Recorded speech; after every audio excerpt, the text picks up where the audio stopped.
Salut bande de ripailleurs. Eh ben encore des nouveaux cartons reçus aujourd'hui pour la Pico-Brasserie La Ripailleuse. Alors sans plus attendre, on va découvrir ce qui se cache à l'intérieur. Attention, répétez après moi la formule magique. Bière qui coule, amasse de la mousse. Tadam! Et ben voilà la commande.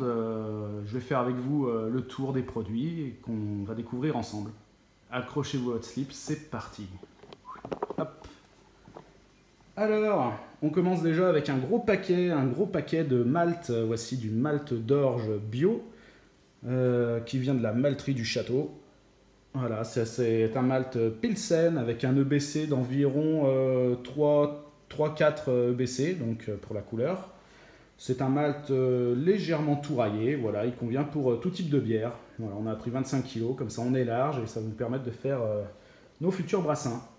Pendant que je suis sur le malt, je passe vite. Hop, on en retrouve ici. Donc 5 kg et 5 kg qui nous font 10 kg, bravo. Donc 10 kg là, de malt légèrement plus touraillé. Donc c'est du malt Pale Ale, on est toujours sur du malt d'orge bio. Un EBC compris entre 7 et 10. Voilà, c'est un malt de base, plutôt classique. Idéal pour réaliser des IPA, donc c'est ce qu'on veut faire.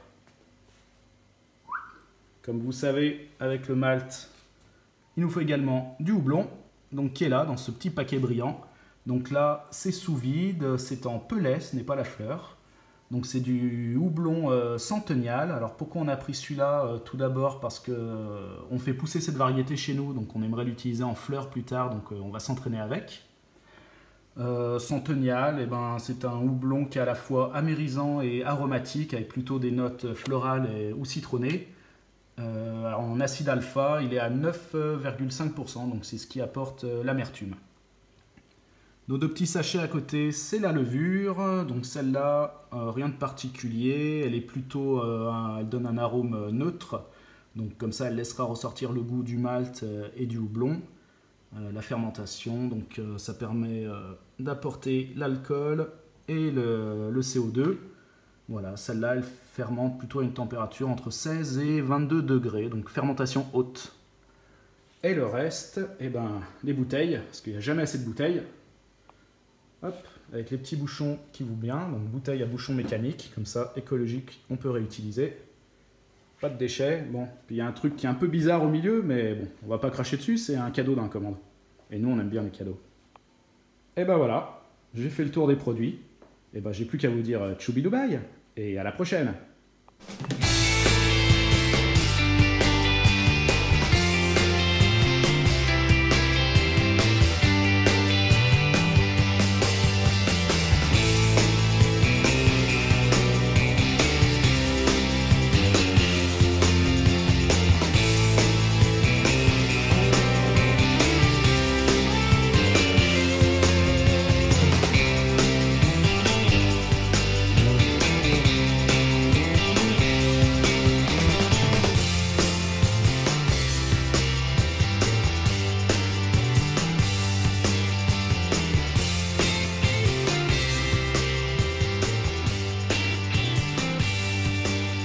Bière qui coule, amasse de la mousse. Montage, montage, blablabla.